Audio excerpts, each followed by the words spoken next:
Cinema కథని బట్టి hero తప్ప, హీరోని బట్టి కథ కాదు అని నిరూపించిన డైరెక్టర్ వారు. మల్లె పూలవాన జల్లుల్లోన కురిసిన ఆనందాన ఎగిసెను మది వీణ.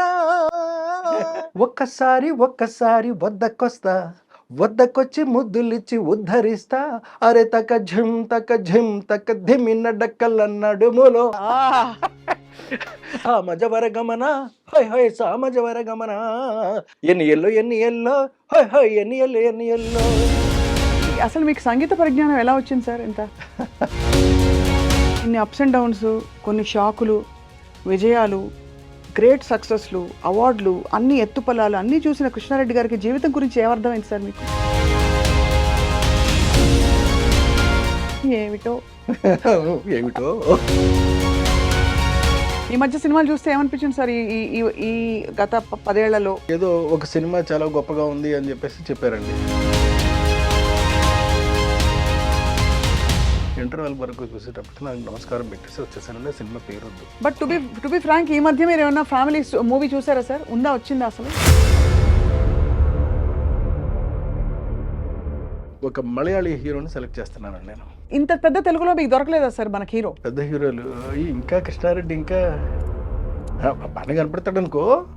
ఇలాంటి ఆలోచన నాకున్న అనుభవంతో అండి నేను చెప్తున్న మాట ఏంటంటే, క్యారెక్టర్ కన్నా చిన్న హీరోని పెట్టుకుంటే, చిన్న ఆర్టిస్ట్ని పెట్టుకుంటే ఎప్పుడు మీకు నో చెప్పే ప్రసక్తి ఉండదండి. మనం ఏమైతే అనుకుంటున్నామో అది ఎగ్జాక్ట్గా తీసుకురాగలుగుతాము.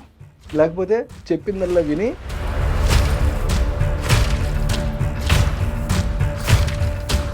మీకు పెద్ద పెద్ద సినిమాలన్నీ కూడా ఫ్లాప్ అవడానికి ప్రధానమైన కారణం ఇది. రాజేంద్ర ప్రసాద్ గారికి మీకు గ్యాప్ వచ్చిందా సార్? మధ్యలో మీరిద్దరు ఉన్న మాట చిన్న మనస్పర్ధలు వచ్చాయి. ఈగోనెస్ ఇంకోటి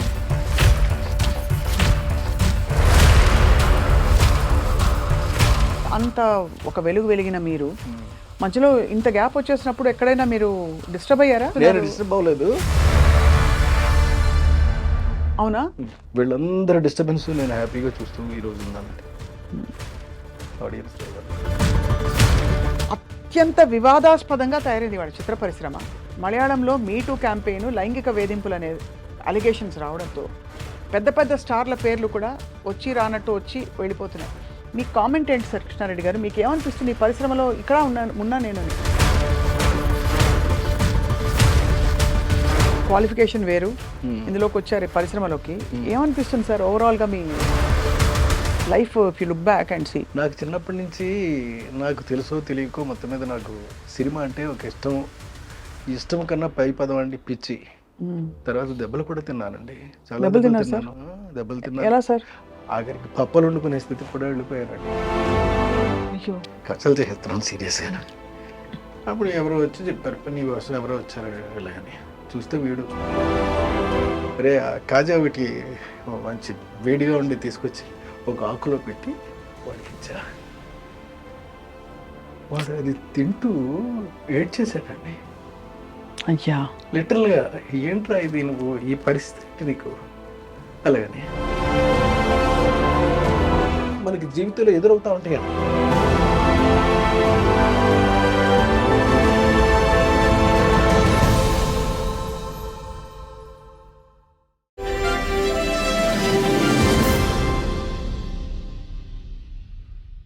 బట్ టు బి ఫ్రాంక్, ఈ మధ్య మీరు ఏమన్నా ఫ్యామిలీ మూవీ చూసారా సార్? ఉందా, వచ్చిందా అసలు? నాకు తెలియదు అని కూడా అడుగుతున్నాను. ఫ్యామిలీ మూవీస్ తగ్గిపోయాయి.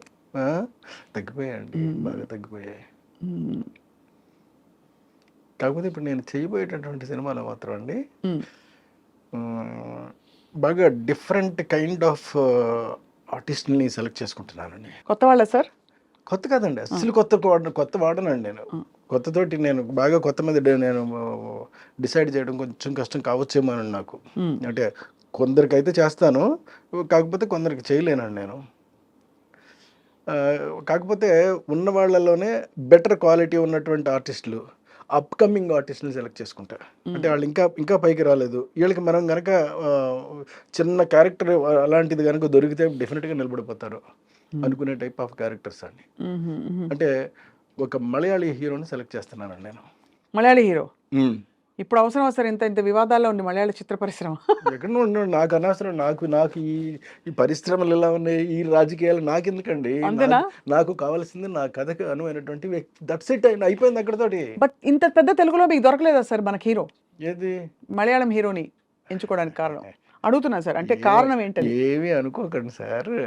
అంటే మీరు ఒప్పుకుంటారో ఒప్పుకోరో తెలియదు కానీ చాలా వరకు ఈ పెద్ద హీరోలు ఇంకా కృష్ణారెడ్డి ఇంకా బాగానే కనపడతాడు అనుకో, ఇలాంటి ఆలోచన అండి. కృష్ణారెడ్డి గారి దగ్గర కథ వినాలి అని అంటే, అయ్య బాబు కృష్ణారెడ్డి దగ్గరికి మన కథ విని మళ్ళీ తీరా నో అని చెప్తే ఎలాగో, అది బాగుంటుందో బాగోదో మనకు తెలియదు కదా అని కొంతమంది.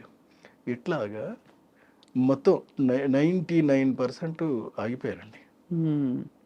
అక్కడికే అడిగిన మీరు అప్రోచ్ అయ్యారా ఎవరైనా? నేను కొంతమందిని అప్రోచ్ అయ్యానండి. అయినప్పటికి కూడా చేద్దాం సార్, చూద్దాం సార్, వాళ్ళెవరండి మీరు అడిగిన తర్వాత ఇంకా కాదంటామండి, నేను ఫోన్ చేస్తాను సార్. మరి అంటే ఇంకేం మాట్లాడతాం? బాధపడలేదు మీరు అక్కడ? ఎక్కడ ఏమండి, శాస్త్రి గారు 4 పదాల్లో చెప్పాడండి. దేహం ఉంది, యుక్తి ఉంది, శక్తి ఉంది, నెత్తురు ఉంది, ఇంతకన్నా సైన్యం ఉండునా అని. దాన్ని ఎప్పుడు మనకి చేతనైతే ఏంటి, అంతే కదా. అంతే.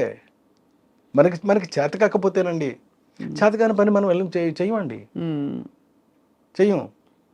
చేతనైంది మాత్రం చేయటం మానం, చేసే తీరుతాం.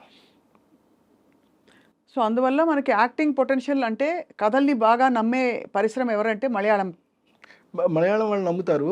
సో మలయాళం నుంచి నేను ఒకళ్ళని తెచ్చుకుంటున్నానండి. ఒక హీరోనే పట్టుకొస్తాను డైరెక్ట్గా.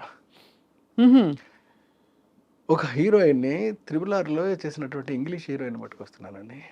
ఓహో,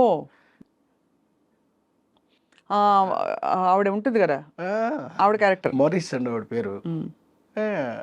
ఆవిడ్ని ఒక చైనా నుంచి విలన్ పట్టుకొస్తున్నారండి. చైనా నుంచి? అబ్బో, అసలు ఇది పాన్ ఇండియా కాదు, పాన్ వరల్డ్ కదా సార్. పాన్ వరల్డ్ మరి. సబ్జెక్ట్ అలాంటిదండి, ద నాలెడ్జ్. ఏదో ఒక గుప్త రహస్యంతో కూడిన నాలెడ్జ్ని ఎవరో చౌర్యానికి అనుపమ ఖేర్ని పట్టుకొస్తున్నానండి. అరే రే రే రే సార్, అసలు ఇప్పుడు ఈ హీరోలు ఎంత బాధపడతారు, వద్దని కలుస్తామని తర్వాత ఇస్తామని చెప్పిన వాళ్ళు. ఏమన్నా అవనండి, అసలు ఏమైనా అవనివ్వండి, నాకు ఇవంతా అనవసరం అండి. నాకు వ్యక్తి, నా క్యారెక్టర్ కి సూటబిలిటీ ఒకటే నేను చూస్తాను తప్ప రెండోది నేను చూడనండి. వాడికి డబ్బులు ఉన్నాయా ఉండలేదా, నా డబ్బులు పెట్టాను చేస్తాను నేను, అంతే తప్ప నాకు కావాల్సింది ఇది కాదండి. ఇది యాక్చువల్లీ ఇట్స్ న్యూ జానర్ మీకు, బికాస్ అంటే మాకు తెలియదు కానీ కొంచెం సోషియో ఫ్యాంటసీ దగ్గర దరిదాపుల్లో అనిపిస్తుంది మీరు చెప్తుంటే. I may be wrong. లేదు, సైన్స్ అండి, సోషియో ఫ్యాంటసీ మిక్స్ అవుతూ ఉండేటటువంటి నాలెడ్జ్ అనేటటువంటి సినిమా. అంటే మీరు నాలెడ్జ్ అని చైనీస్ వాళ్ళు పట్టుకొచ్చి అన్ని చేశారంటే తప్పకుండా ఏదో కుట్ర, ఏదో ఒకటి పురాతనమైన రివైవలిజం ఉంటుంది, ఏదో సందర్భోచితమైనటువంటి కుట్ర ఉంటుందండి అందులో. అంతేగానే కానీ కృష్ణారెడ్డి గారి సినిమాలో కుట్ర చూడడం బాగుంటుంది. సమయోచితమైన సందర్భ శుద్ధిగా ఉండే కుట్రే ఉంటుంది, దానిలో ఏదో ఒక మెసేజ్ కూడా ఉంటుంది. కాబట్టి మీరు గీతలు దాటరు. బట్ ఇప్పటి కమర్షియల్ సెన్సిబిలిటీస్ కి అనుగుణంగా మరి మీరు ఏమన్నా ఐటమ్ సాంగ్స్ పడతారా? ఇప్పుడు కమర్షియల్ లేదండి, ఐటమ్ సాంగ్ జోలికి వెళ్ళే ప్రసక్తే లేదు. ఐటమ్ సాంగ్స్ నేను కూడా పెట్టాను సార్, పెట్టానండమ్మా. నేను కూడా బాబు మోహన్తో పాటు పెట్టాను. అంటే నేను రొటీన్గా ఆలోచించలేను. అంటే ఎవరో ఒక అమ్మాయిని తీసుకొచ్చేసి ఆ అమ్మాయి అందచందాలను చూపెడుతూ ఒక సినిమా, ఒక మనం సాంగ్ తీసేద్దాము అనేటటువంటి ఆలోచన నేను చేయలేను. అదేనా సార్ మన సౌందర్య గారితో బాబుమోహన్ చినుకు చినుకు అందెలతో చిటపటి చిరు సవ్వడితో అదే కదా. అదే మరి అది మరి అది సెపరేట్ సాంగే కదా, అంతే. అది తెలియదు అలాగా, అంతే కదా సార్. ఆయన బాబుమోహన్ గారు ఎంత పొంగిపోయారు సార్ ఆయన ఇంటర్వ్యూ చేసినప్పుడు. ఈ పాట మీరు పెట్టించారని ఆయనకి, ఆయన మీద ఒక హోల్ సాంగ్ సీక్వెన్స్ పెట్టడం అనేది ఎక్కడికో వెళ్ళిపోయిందండి అది. అవును సార్. మధ్యలో ఈ క్రమంలో మీరు ఇంత ఆల్మోస్ట్ మీకు అజాత శత్రువు అంటారు కదా, మీకు ఎవరు అవి గిట్టని వాళ్ళు ఎవరు ఉండరు. రాజేంద్ర ప్రసాద్ గారికి మీకు గ్యాప్ వచ్చిందా సార్ మధ్యలో? మీరిద్దరు ఉన్న మాట చిన్న మనస్పర్ధలు వచ్చాయా? చిన్న చిన్నవి ఉంటే ఎందుకు వచ్చింది సార్ అసలు? అంటే ఆయన చాలా మంచి, ఆయన మీరు చాలా మంచివారు కదా సార్. మంచితనం అయినప్పటికీ కూడా చిన్న చిన్నవి ఉంటాయండి. ఇంకా అవన్నీ ఇప్పుడు ఎందుకు మళ్ళీ తిరిగి. అంటే నేను అలాగే అనుకున్నాను సార్, కానీ మా ప్రవీణ్ తప్పకుండా ఇది అడిగి తీరాల్సిందే అని చెప్పాడు. ఎందుకంటే మాది కూడా ఇప్పుడు ఈ ఇంటర్వ్యూ కూడా మాకు the knowledge sir. Rajendra Prasad చాలా మంచివాడు అండి, మంచివాడు కాబట్టే నా ఆర్గానిక్ మామకు వచ్చినప్పుడు కూడా చేశాడు మళ్ళీ. ఇది నాకు ఈ సమస్య మాయిలోడప్పుడు వచ్చిందండి. మాయిలోడినప్పుడు వచ్చింది కదా అలాగని చెప్పేసి ఏమీ ఆగలేదు. తర్వాత తర్వాత నేను సినిమాలు చేయలేదండి ఆయనతోటి. తర్వాత ఏదో సరదాగానో ఏదో అలాంటి సినిమా ఒకటి చేశాను. అప్పుడు కూడా ఆయన చేయడానికి సిద్ధపడ్డాడు ఆయన. కానీ మీరు భలే కాంబినేషన్ మీ ఇద్దరిది. చాలా మంచోడు అండి మనిషి, మంచోడు. కాకపోతే చిన్న తిక్క ఏంటంటే చిన్న ఇబ్బంది ఉంటుందండి, చిన్న ఈగోనెస్ ఇంకోటో ఉంటాయి. బతిమాలకు చేయించుకోవాలి తప్ప. అదే సో యాక్చువల్లీ మీకు పెద్ద సవాలే మామూలుగా కూడా, అంటే అందరికీ చెప్పి మీకు కావాల్సినట్టు చేయించుకోవడం అనేది. బట్ అంత ప్యాషన్తో ఎన్ని సినిమాలు, ఎంత మంచి సినిమాలు తీశారు కృష్ణారెడ్డి గారు మీరు. అండ్ అన్ని హిట్లు, అన్ని గొప్ప పేరు తెచ్చుకున్నాయి, అవార్డ్స్ తెచ్చుకునే సినిమాలు ఉన్నాయి. అసలు యమలీలలో అలీ గారిని పెట్టాలి హీరోగా అని ఎంతమందికి స్ఫురిస్తున్నాడు ఆ టైంలో? ఉండదు ఎవరికి. అంటే అప్పటికి నేను బాగా ఎదిగి ఉన్నానండి. ఇప్పుడు ఏంటంటే అప్పుడు చాలామంది నాకు పెద్ద వాళ్ళు కబుర్లు చేశారండి, పెద్ద హీరోలు. అదేదో ఆలీని పెట్టి చేస్తున్నారట కదా మీరు, మేము చేస్తా ఉండేది అలాగనే. ఇవే ఇప్పుడు అంటే ఇప్పుడు వేరే పెద్ద హీరోలు, ఇప్పుడు మళ్ళీ కలుస్తామని చెప్పిన వాళ్ళు, బట్ అప్పుడు వేరే పెద్ద హీరోలు. అండి. కానీ చెప్పారా మీకు అలీ గారిని కాదు నేను జాయిన్ చేస్తామని చెప్పారండి. చెప్పినా సరే నేను అలా కాదు, అది అలీ అయితేనే పండుతుంది ఆ సినిమా అని అంటే, సరే మీ ఇష్టం మీది చెప్పారు.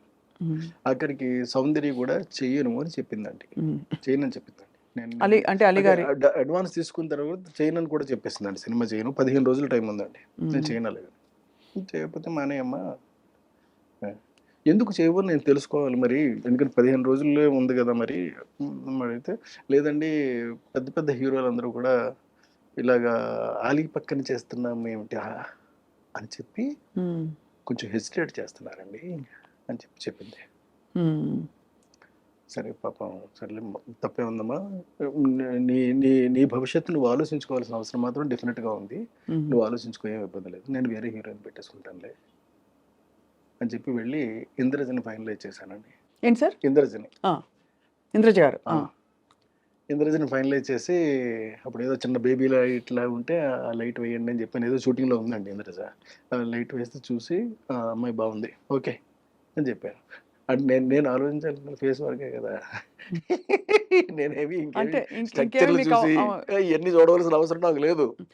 ఎప్పుడు అసలు మీరు ఒక అది అంటే కన్సిడర్ చేయలేదు సార్, ఫిగర్ ఎలా ఉంది? ఫిగర్ గురించి నేను పట్టించుకోనండి, ఫేస్ మాత్రం పట్టించుకుంటాను, చాలా ఎక్కువ పట్టించుకుంటానండి. ఎంతలాగంటే నేను బాగా డీపర్గా వెళ్ళిపోతానండి. అంత పర్ఫెక్షన్ వస్తుందా రాదా, ఎక్స్ప్రెషన్ అంటే కళ్ళతోటి చెప్పేది ఉంటుందండి, చిక్స్తో చెప్పేది ఉంటుందండి, నవ్వుతో చెప్పేది ఉంటుందండి, ఇట్లా రకరకాలుగా ఉంటాయండి, నొసలతో చెప్పేది ఉంటుందండి. ఇవన్నీ పలుకుతాయా పలకవా అని మాత్రం చెక్ చేసుకుంటానండి. చేసుకున్న తర్వాతే నేను ఓకే చేస్తానండి. సో అలా ఇంద్రజ గారిని అంటే కాకపోతే మరీ కొంచెం ఇలా లావుగాను ఉంటే ఇప్పుడున్నటువంటి టర్మ్స్కి కరెక్ట్ కాదు కాబట్టి కాస్త స్లిమ్గా కాస్త బాగా ఓకే ఇలా ఉన్నా, బట్ ఫేస్ మాత్రం చాలా ఎక్స్ప్రెసివ్గా ఉండాలండి. మళ్ళీ గుడ్గా ఉందా బ్యాడ్గా ఉందని కూడా నేను చూడనండి, ఎక్స్ప్రెసివ్గా ఉండాలి అది.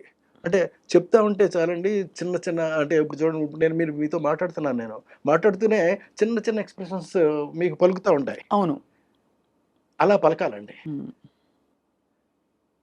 గ్రేట్ సార్, చాలా బాగుంది. అయితే మీరు ఇంద్రజ గారిని తీసుకొచ్చినాక మళ్ళీ ఎలా? ఇంద్రజ గారిని తీసుకొచ్చిన తర్వాత మళ్ళీ తర్వాత మాయిలోడి సినిమా కంప్లీట్ అయిపోయిందండి. తర్వాత ఎమ్మెల్యేల సినిమా కంప్లీట్ అయిపోయిన తర్వాత శుభలగ్నం సినిమాకి వచ్చినప్పుడు సౌందర్య ఫోన్ చేసి, సార్ నేను ఒక చిన్న తప్పు చేశాను, నేను రెక్టిఫై చేసుకునే ఛాన్స్ కోసం నేను చూస్తున్నాను సార్, మీరు అవకాశం ఇస్తే.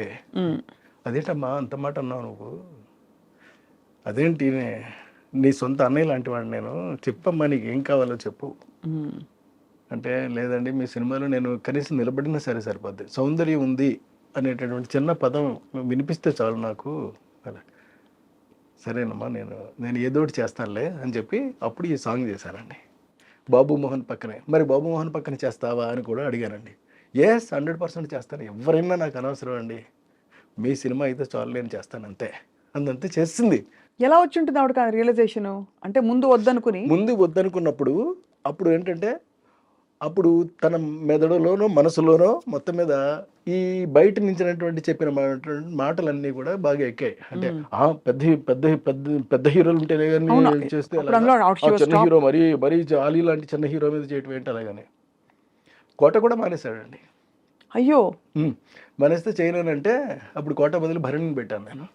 అందుకనే మీకు అప్పటి నుంచి కూడా నాకున్న అనుభవంతో అండి నేను చెప్తున్న మాట ఏంటంటే క్యారెక్టర్ కన్నా చిన్న హీరోని పెట్టుకుంటే చిన్న ఆర్టిస్ట్ని పెట్టుకుంటే ఎప్పుడు మీకు నో చెప్పే ప్రసక్తి ఉండదండి. మనం ఏమైతే అనుకుంటున్నామో అది ఎగ్జాక్ట్గా తీసుకురాగలుగుతాము. లేకపోతే చెప్పిందల్లా విని వాళ్ళు చెప్పేదంతా విని వాళ్ళ బ్రెయిన్లో ఏమైతే ఉందో దాన్ని మాత్రం మనం ప్రొజెక్ట్ చేయాల్సి వస్తుంది. మీకు పెద్ద పెద్ద సినిమాలన్నీ కూడా ఫ్లాప్ అవడానికి ప్రధానమైన కారణం ఇది మాత్రమే. ఎందుకంటే వాళ్ళకి అంత బ్రెయిన్స్ ఉండవండి, అంత స్ట్రక్చర్ ఉంటుంది, బాడీ ఉంటుందండి, బాడీ ఉంటుంది, బ్రెయిన్స్ ఉండవు. కానీ బ్రెయిన్ వాడతారు. అక్కడే వస్తుందండి మెయిన్ ప్రాబ్లం. ఓహో, లేని బ్రెయిన్ వాడే ప్రయత్నం లేని బ్రెయిన్ వాడేటటువంటి ప్రయత్నం చేయటం వల్లే మీకు సినిమాలన్నీ కూడా వరుసటి ఫ్లాప్ అవుతున్నాయి. అందరు హీరోలు అంతేనా సార్? మీరు డామ్ అని చెప్పారు, కుంట బద్దలు కొట్టి వాళ్ళ వద్దులండి ఎందుకు సార్. అంటే సీరియస్ గా, బికాస్ నిజంగా హీరో సెంటర్ కి రెమ్యునరేషన్స్ అవి కూడా పెద్ద బయట వాళ్ళు కాదు మన వాళ్ళే కదా. అవును, అంతే కదా. చించుకుంటే కాళ్ళ మీద పడుతుంది అనేది సామెత ఉంది మనకి. అవును, ఎందుకు మనం చించుకుని మన కాళ్ళ మీద మనమే పడేసుకోవడం? వాళ్ళు మన వాళ్ళే కదా. పోనీ ఒక క్లాత్ వేసి అప్పుడు కడుపు చించుకుందాం సార్, అప్పుడు క్లాత్ తీసేయచ్చు. అంటే నేను అడగడం అది కాదు సార్, నిజంగానే హీరో సెంట్రిక్ సినిమా బాగా అది ఇంకో స్కూల్ ఆఫ్ థాట్. అంటే హీరో కోసం డైలాగులు, ప్లానింగ్, స్క్రీన్ ప్లే ప్లాన్ చేయడం, అది ఇది అలా ఆ స్కూల్ ఆఫ్ డైరెక్టర్స్ కూడా చాలా మంది ఉన్నారు. వాళ్ళు కూడా సక్సెస్ఫుల్ గా రన్ అవుతున్న వాళ్ళు ఉన్నారు తప్పకుండా. అవును కదా సార్, అంతే కదా. కథే ఇదిగా పెట్టుకున్న వాళ్ళందరూ కూడా కథ మీద రన్ అవుతారు సార్. సినిమా మీద, సినిమాకి దానికి సంబంధించినటువంటి అనువుగా హీరో మంచి అన్న చేయొచ్చు, చెడు కూడా చేయొచ్చు అండి. ఏదైనా చేసినా సినిమా హిట్ అవ్వడానికి ఏం కావాలో అది మాత్రం కోరుకుంటారు, దాన్నే ప్రజెంట్ చేస్తారు. అప్పుడే డెఫినెట్గా ఆడితే కూడా రండి. మన సుకుమార్ గారు ఈ రెండింటిని బ్లర్ చేసి కథలో ఉండే ఇంపర్ఫెక్షన్స్ హీరోలో, అంటే కొంచెం ఇలా పెట్టుకోవడం కానీ, పుష్పలో పుష్పరాజు లేకపోతే తగ్గేదేలే అంటాం, అదేం తప్పేం లేదండి. అది క్యారెక్టరైజేషన్ అయినప్పుడు అప్పుడు మరి వాళ్ళు పెద్ద హీరోలు అయ్యింది, స్టార్ మెటీరియల్ అయ్యింది కూడా వాళ్ళు ఒదిగిపోయినట్టే కదా క్యారెక్టర్ లో. అల్లు అర్జున్ గారు ఫర్ ఎగ్జాంపుల్ రియల్లీ అక్కడ చాలా బాగా చేశాడండి అతను. అవును, నేషనల్ అవార్డు వచ్చింది ఆయనకి. సో అలా అంటే ఇప్పుడు కొద్దిగా మేబీ కృష్ణారెడ్డి గారు ఈ నెక్స్ట్ సినిమా కూడా వీఆర్ వెయిటింగ్ సార్. మంచి సోషల్ ఫ్యాంటసీ చూసి ఎన్రోల్ అయింది సార్ మీరు చెప్పిన ద నాలెడ్జ్ టైప్. ఎందుకంటే మనకి ఎంతసేపు ఈ ప్లేన్లోనే లేదు, అలాంటివి కాకుండా లేదండి, కంప్లీట్గా ఒక కొత్త సినిమాని కొత్త జోనర్లో కొత్త ధనం క్రియేట్ చేసినట్టే నేను చూపెడతాను సినిమానండి. ఎందుకంటే నాకు గ్యాప్ కూడా వచ్చేస్తుంది. ఈ గ్యాప్లో నేను ఏం చేశానంటే ఖాళీగా అయితే లేనండి, ప్రతి క్షణం పని చేస్తూనే ఉన్నానండి. అందులో కొన్ని పనులు చెప్తాను మీకు ఏం చేశాను అని. నేను రాబోయేటటువంటి నా జీవితానికి సరిపడా నేను కథలన్నీ అల్లేసుకుని రెడీగా పెట్టేసుకున్నానండి సినిమాలు తీయడానికి. నా దగ్గర ఇప్పుడు 10 కథల స్టోర్ ఉన్నాయండి, బాబా స్టాక్ ఉన్నాయి. ఇందులో ఇవన్నీ కూడా నేను చేస్తానండి. ఒక మెజిషియన్స్ లవ్ స్టోరీ రెడీగా ఉంది సిద్ధంగా. మెజిషియన్ లవ్ స్టోరీ అండి, love story of A magician. Next అమ్మ పుట్టిన ఊరు ఒకటి సిద్ధంగా ఉందండి, గంధర్వవనం ఒకటి రెడీగా ఉంది. ఇలాంటి ఒకటి కాదండి, ఎన్నున్నాయో 10 సినిమాలు నేను సిద్ధం చేసి పెట్టుకున్నానండి. కానీ ఎక్కడి నుంచి పుడుతున్నాయి మీకు ఇప్పుడు? అంటే what is influencing your thought into certain kinds of stories? Your good question అండి, మళ్ళీ మిమ్మల్ని అభినందిస్తున్నా.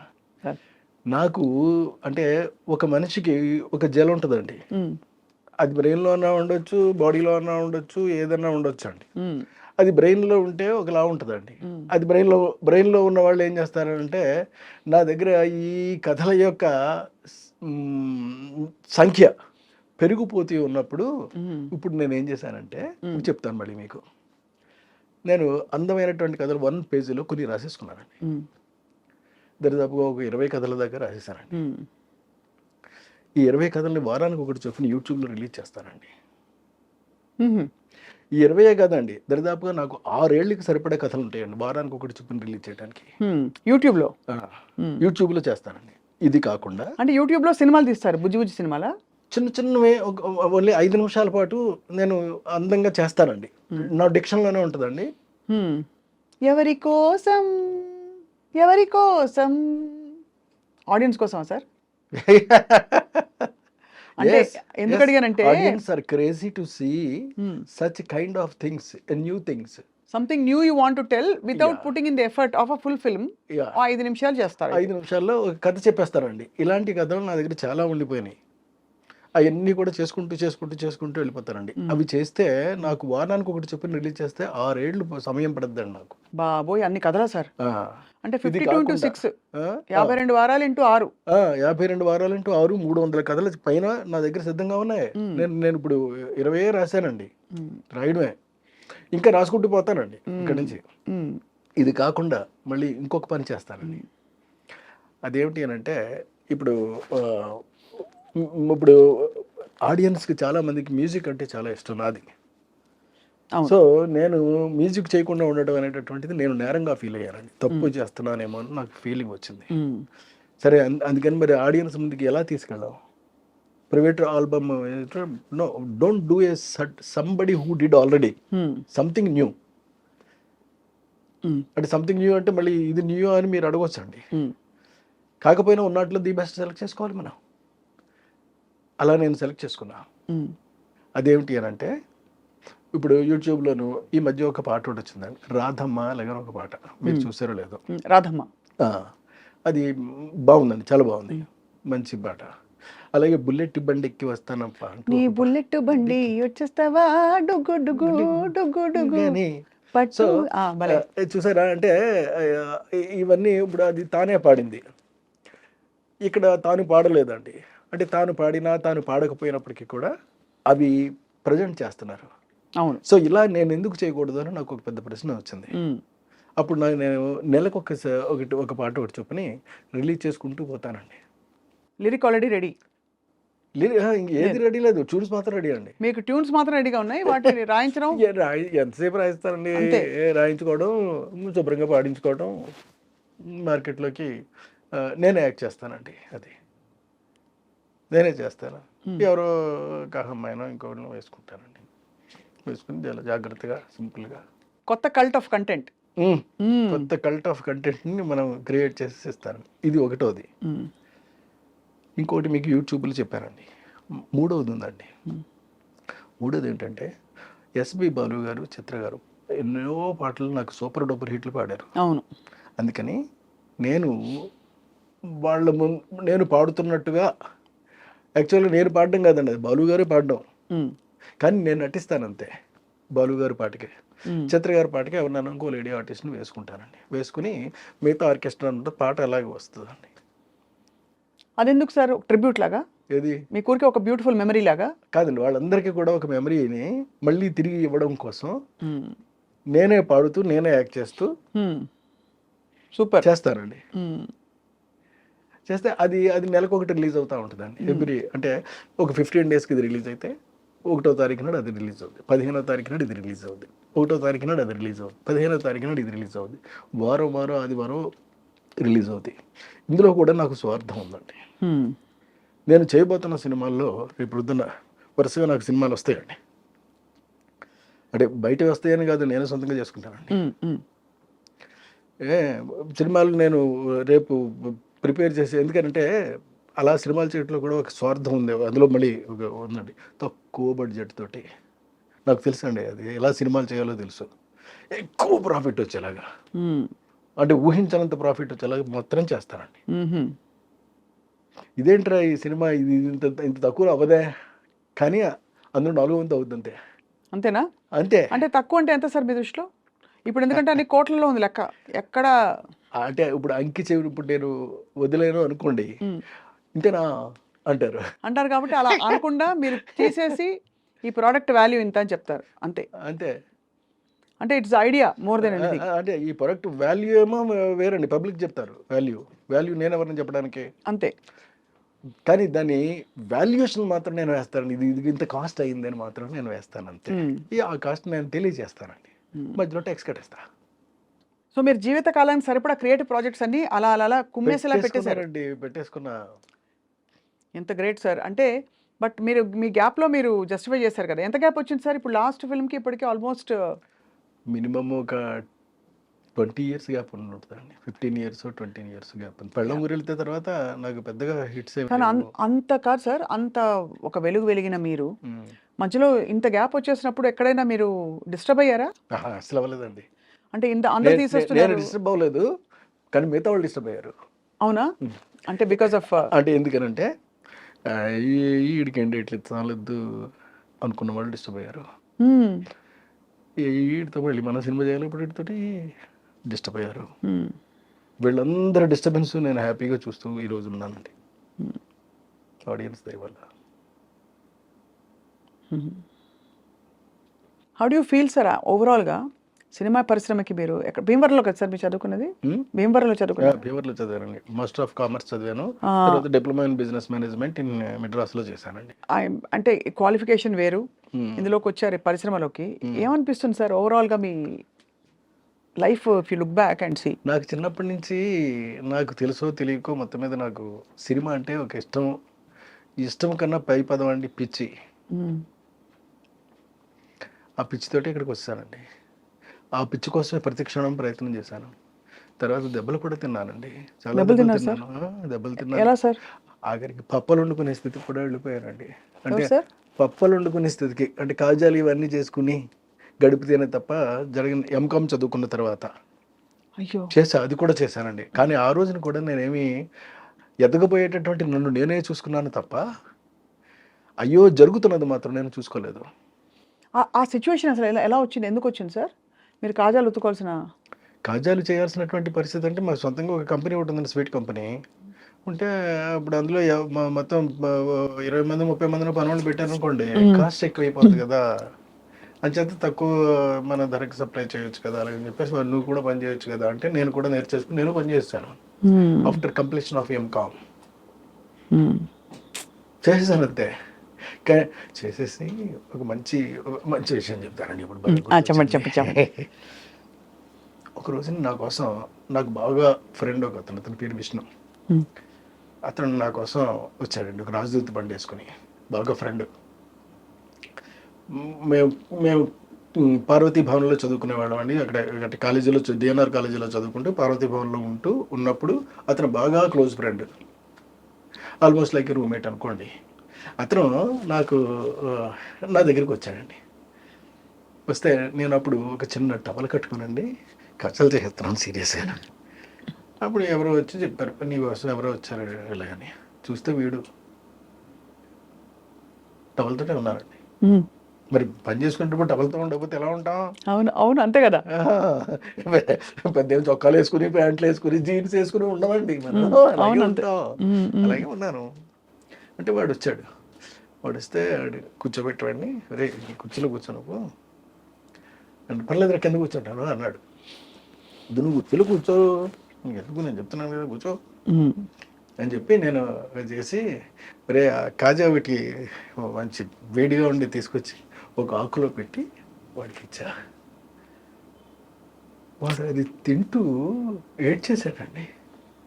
అయ్యా లిటరల్గా, ఏంట్రా ఇది నువ్వు ఈ పరిస్థితి నీకు అలాగని ఫీల్ అవ్వద్దురా, నువ్వు తిను హ్యాపీగా తిను అంటే అది తినలేదండి, వదిలేసేసి లేచి వెళ్ళిపోయాడు. వెళ్ళిపోయినాడు, బండి వేసుకుని వెళ్ళిపోయాడు అంతే. అంటే అన్ని రకాలు మనం చూస్తాం, ఇవన్నీ కూడా మనకి జీవితంలో ఎదురవుతూ ఉంటాయండి. అవును సార్, అదే తప్పదు అవన్నీనండి. అలాంటిది చూసి కూడా మనం నిలబడి ధైర్యంగా ఎస్ రేపటి రాబోతున్నటువంటి రోజు మంది ఇది కాదు, మంది ఇంకోటి ఏదో, అది ఏంటో ఇప్పుడు మనకు తెలియదు అని నమ్మకం ఉండేది అప్పటికే. ఉండేదండి, ఆ క్షణం కూడా ఉండేది. అక్కడి నుంచి మరి మీరు దీనికి రావడం అన్నది అది ఎలా జరిగింది సార్, దట్ ఆ ప్రాసెస్? ఇక ఆ తర్వాత అక్కడి నుంచి మళ్ళీ హైదరాబాద్ వెళ్ళామండి. హైదరాబాద్లో అచ్చిరెడ్డి గారు ఆయన బాగా హెల్ప్ చేశాడండి, చాలా హెల్ప్ చేశాడు.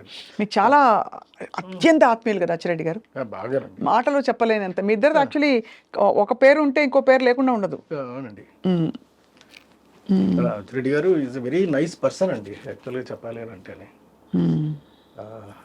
అంతటి నిస్వార్థపరుడిని లేదా అంతటి విశాల హృదయం ఉన్నవాడిని నేను చూడలేదండి.